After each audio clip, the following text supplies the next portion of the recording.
Agora que eu sei, eu faço o quê? Agora que eu sei disso tudo, não existe fórmula, né? Mas existe um saber.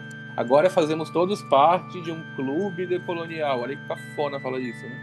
Mas a gente faz parte de pessoas que foram tocadas por novas maneiras né, de se educar, novas maneiras de se entender. Né?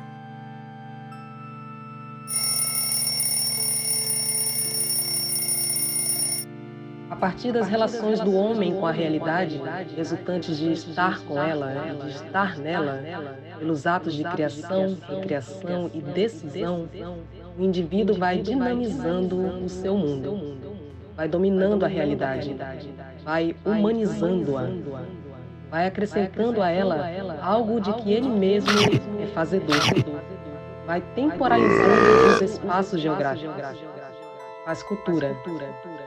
E na medida em que cria, recria e decide, vão se conformando as épocas históricas. É também criando e decidindo que o homem deve participar destas épocas.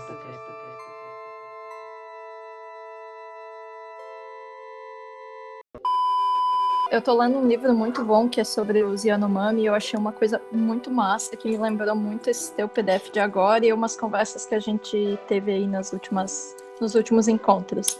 Que eles não têm nome. Eles nascem e, tipo, os pais chamam os filhos de filho, mas eles não têm nome. É bem isso, aqui é a tradução, é muito bom. E eu achei isso muito legal e me fez pensar assim, ó, meu, o que seria uma sociedade sem nome, sabe? Eu não ter um nome.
Mas é que depois eu vou perder o fio da meada se eu não falar agora. Fala eu gostei agora, então. muito daquilo que o Fran Fanon, né? E que ele fala do negro biológico, né?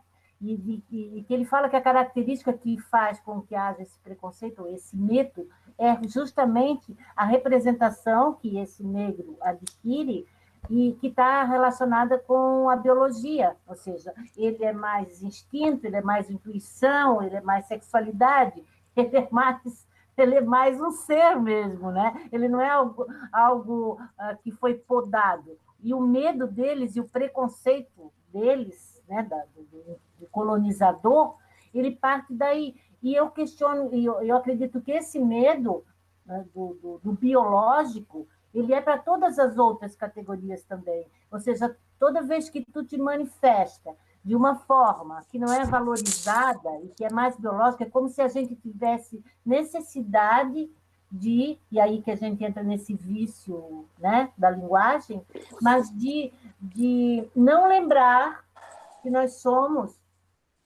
animais racionais, mas animais também. Nós suamos, nós temos orgasmos, nós temos lágrimas, nós temos cheiro, e temos atitudes instintivas.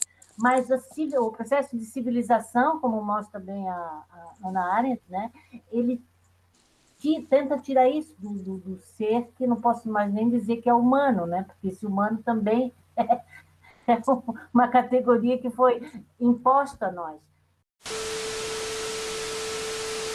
Que a gente possa, numa teoria pós-identitária, olhar para esse outro não pelas identidades que a colonialidade colocou na minha cabeça, mas que eu consiga, então, formular novas teorias.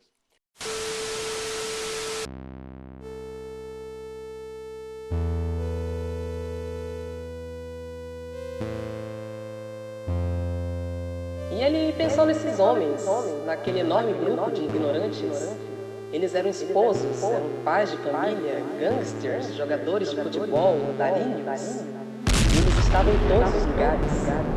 Dias, semanas ou meses podiam passar, até mesmo anos, antes que, mais uma vez, furtivamente, em um vestiário vazio, em uma escadaria, no telhado, nas sombras de um muro de um parque, em um carro no estacionamento, ou no quarto mobiliado de um amigo ausente, eles se entregavam às mãos, à masturbação, às carícias e aos beijos do sexo anônimo e desprezado.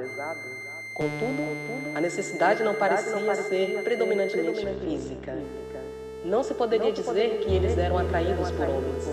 Eles não faziam amor, eles eram passivos. Eles deixavam que agissem sobre eles.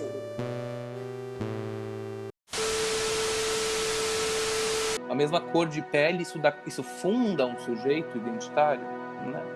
Dentro da colonialidade fundava como opressão, mas então uma teoria anti-hegemônica, uma teoria anti-opressão, não teria que derrubar esses muros, que na verdade são linguagens do opressor, né? Para fundar então uma nova linguagem que não seja opressora?